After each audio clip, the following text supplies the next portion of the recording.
On passe maintenant à une autre discussion d'une extension de OFDM.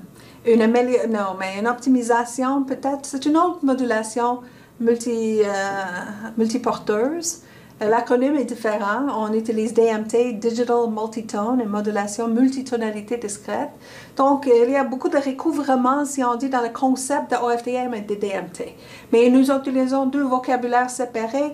Des fois, le vocabulaire, c'est pas clair exactement dans quelle situation on utilise OFDM, dans quelle situation est-ce qu'on va l'appeler plutôt DMT. Il y a deux extrêmes où c'est évident lequel est lequel, mais il y a des zones grises entre les deux. Donc, je vais essayer d'expliquer qu'est-ce que pour moi, quand je parle d'OFDM, DMT, qu'est-ce que je veux dire, mais aussi qu'est-ce qu'on peut l'interpréter ailleurs. Donc, l'idée de DMT, c'est un peu d'optimiser le OFDM, de le pousser et de faire plus avec cette approche. Donc, par exemple, l'OFDM, il utilise la même puissance pour chaque porteuse. Et il utilise la même constellation pour chaque porteuse. Encore une fois, voici, c'est mon interprétation de le vocabulaire OFDM. Il y a d'autres mondes qui vont quand même l'appeler OFDM, même s'il ne respecte pas ses caractéristiques. Mais le DMT, l'idée, c'est d'optimiser le choix de puissance de modulation, le choix de puissance et de modulation pour chacun des porteuses. Donc, c'est ce que j'ai montré tantôt, c'est toujours même énergie envoyée, et quelques-uns vont être il y aura un évanouissement et vont être beaucoup plus faibles à la réception, mais on ne change rien au transmetteur. On envoie toujours exactement la même puissance. Et quand j'ai dit on peut utiliser BPSK, on peut utiliser 16 QAM, mais j'ai dit quand on utilise BPSK pour une porteuse, on l'utilise pour toutes les porteuses. Et quand on utilise 16 QAM, on l'utilise pour toutes. Par exemple, ça c'est dans le standard 802.11. Donc on n'a pas le choix, c'est ça, comme ça marche. Donc, le DMT, comme j'ai dit, s'il y a un gros évanouissement, rien ne va aider. Mais si j'ai un petit moins de signal sur une certaine fréquence, je peux décider, mais finalement, quand j'envoie cette fréquence-là, je vais le favoriser, je vais lui donner plus de puissance, par exemple. Ou si j'ai une porteuse qui est très, très forte, qui passe tout droit sans aucun changement, mais je vais envoyer 32 QAM sur celui-là parce que je vais avoir un bon comportement. Donc, l'idée avec le DMT, c'est de maximiser la capacité de transmission pour ce canal en exploitant cette possibilité d'optimiser la puissance et le format de modulation. Donc, c'est ça la différence entre le OFDM et le DMT. Le DMT, ça pousse pour prendre le concept de OFDM et de faire une allocation de puissance et modulation qui optimise la capacité. Donc, encore une fois, le concept transmission OFDM, toute la même énergie, et à la réception, je vis avec la réponse du canal et j'ai des évanouissements, j'ai des pertes en certaines fréquences. Quand c'est perdu complètement, je vais simplement faire la retransmission. Mais supposons que je prends cette idée d'ajuster la puissance. Donc, par exemple, je sais que le troisième, ici, va être affaibli. Donc, je vais donner plus de puissance à la transmission. Donc, à la réception, je m'arrange pour qu'à la transmission, tout est différent, pour qu'à la réception, tout arrive avec exactement la même puissance. Donc, cette idée, je peux prendre un peu plus loin et je peux même dire, supposons qu'à la place de changer la puissance envoyée, je change plutôt le choix de modulation. Donc, pour le OFDM, c'était QPSK, même puissance, même QPSK partout. Donc, ici, quand je vois que j'aurai un qui est très favorable, qui ne va pas être perdu du tout, je vais envoyer le 16 QAM. Ici, c'est assez fort aussi, peut-être 8 QAM. Ici, c'est le pire, donc je vais envoyer BPSK parce que c'est le plus robuste.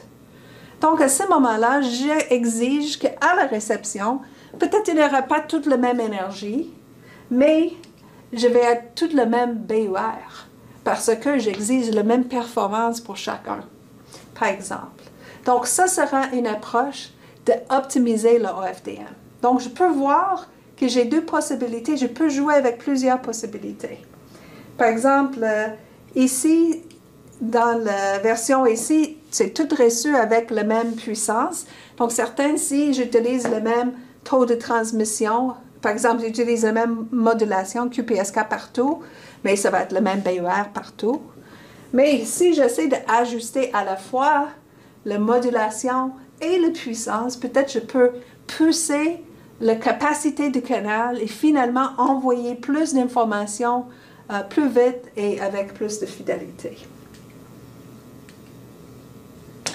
Donc, c'est le genre d'optimisation que nous allons faire avec cet ajustement qu'on peut faire, un ajustement pour la modulation et pour la puissance.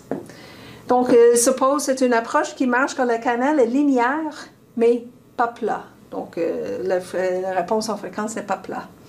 On peut, par exemple, formuler l'optimisation de deux manières légèrement différentes. On peut fixer nos probabilités d'erreur pour dire que j'ai une certaine seuil pour le code correcteur d'erreur, par exemple, si je cherche à avoir 10 à la moins 4 comme probabilité d'erreur.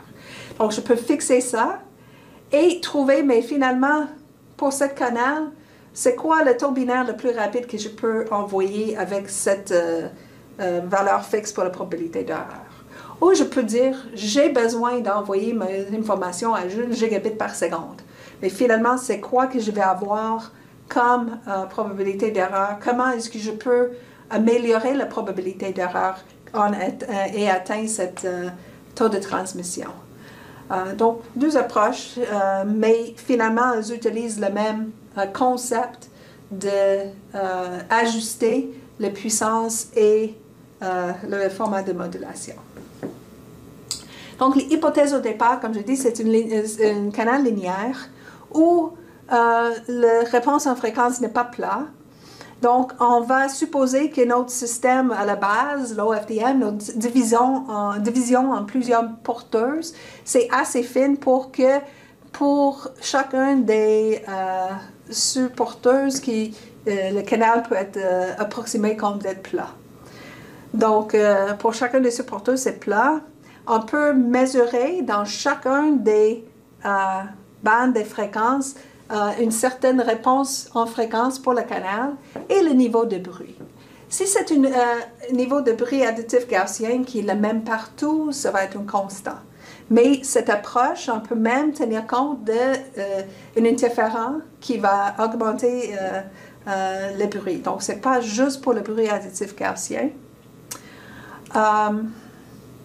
Donc, on va chercher une solution intuitive pour comprendre comment est-ce que ça passe cette idée de marché.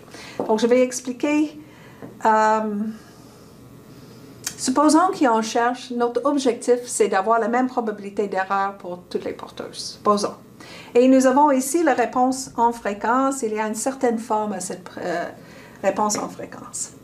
Et suppose on prend cette réponse en fréquence et on flippe. On va chercher juste l'inverse. Et l'inverse, je vais mettre ici. Et si ici, admettons que ici, c'est comme le bruit était plat. Donc, ça sera juste HF, juste la réponse de canal. Supposons que je mets comme un rapport signal à bruit. Donc, quand c'est comme un rapport signal à bruit, donc ça sera HF divisé par le NF, si le N n'est pas le même pour tout le monde. Donc, quand je dis je vais chercher l'inverse, donc ça devient comme NF divisé par la réponse en fréquence. Donc, supposons que j'ai un certain budget de puissance. J'ai une certaine puissance qui va permettre la batterie de durer longtemps, ou j'ai une certaine puissance maximale qui peut être sortie par le circuit qui est dans mon composant.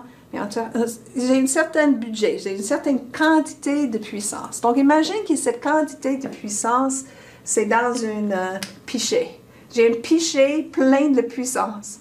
Et maintenant, j'aimerais prendre cette puissance et donner un peu à chacun de ces supporteuses. Mais combien est-ce que je dois donner à chacun? Mais quand il est très fort déjà, probablement il n'a pas besoin de beaucoup d'énergie. Mais quand il est très faible, Quand elle est très faible, peut-être il y a besoin de plus d'énergie. Donc, l'idée d'inverser ici, de prendre l'inverse, c'est d'imaginer que l'inverse, c'est comme une balle. C'est une balle et je vais la remplir. Donc, je prends le pichet de puissance et j'envoie la puissance dans cette balle qui est la version à l'inverse de cette réponse en fréquence. Donc, je vais commencer par la remplir et quand je le verse, peut-être il y aura certaines fréquences, si je n'ai pas beaucoup d'eau, peut-être le niveau de l'eau, toute ma puissance, je vais arrêter là. Si j'arrête là, ça veut dire que c'est juste ces fréquences dans cette bande-là qui vont recevoir de puissance. Et les autres, je ne veux carrément pas utiliser. Même s'il est disponible, même si ces fréquences sont disponibles, ne sont pas intéressantes. Donc, c'est comme si j'avais juste la partie qui était forte que je vais utiliser. Parce que j'ai très peu de puissance. Donc, je ne vais jamais être capable de compenser par le vénusement qui est ici. Je n'ai pas assez de puissance. Donc, je vais juste utiliser ça qui va bien. Donc, imagine que j'ai plus de puissance. Donc, je peux continuer à remplir et éventuellement, je peux couvrir d'autres fréquences. Donc, je finis pour voir c'est quelle fréquence que je dois inclure dans l'optimisation de la capacité et aussi les niveaux de puissance, les niveaux de puissance dans chacun des porteuses, je peux le lire. Je peux le lire là et c'est la solution qu'on appelle water filling. Donc, il y a un lien vers une vidéo sur YouTube qui explique ça avec quelques exemples numériques. C'est relié à notre relation pour la capacité de canal.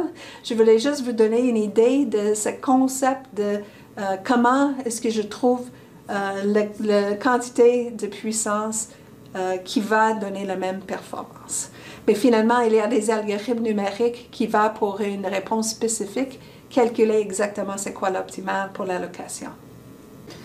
Donc, il y a plusieurs manières de construire l'optimisation à faire numériquement. Par exemple, j'ai parlé de la puissance. Donc, supposons qu'ici, on a un certain budget de puissance, c'est ça la puissance totale. Ici sera l'allocation par chacun des porteuses, une certaine quantité de cette puissance totale qui est allouée à chacun. Donc ça représente l'idée d'avoir une puissance différente pour chaque porteuse. Et ici, nous avons l'idée d'avoir un nombre différent des bits. Donc, par exemple, si j'utilise le BPSK, il y a une bit. Si j'utilise QPSK, il y a 2 bits par symbole, etc. Donc ici, on remarque le nombre des bits qui est exploité dans chacun des supporteuses. Et encore une fois, le taux binaire sera le taux binaire dans une seule porteuse et le taux de symbole est plus ou moins la largeur de bande, multiplié par le nombre de bits par symbole. Donc, on arrive à le taux binaire total avec une allocation. Donc, par exemple, ici, j'ai une collection une allocation des bits, c'est quel nombre de bits que je dois envoyer pour chacun des porteuses, et une allocation de puissance. Et par exemple, je peux chercher les puissances qui maximisent le taux binaire, sera une formulation. Donc, quand il y a seulement le bruit additif gaussien, on va ajuster à la réponse en fréquence. Mais comme je dis, quand il y a d'autres bruits présents, par exemple, il y a une interférence ou il y a le bruit qui vient des voisins, on peut compenser pour ça aussi, même si ce n'est pas juste le bruit additif gaussien. C'est ce qu'il faut savoir, c'est ce rapport NF divisé par HF. Et on peut faire notre optimisation à partir de cette information.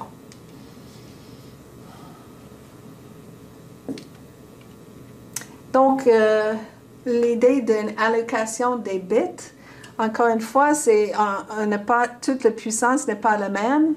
Nous allons moduler le niveau de puissance, mais nous allons aussi moduler le nombre des bits.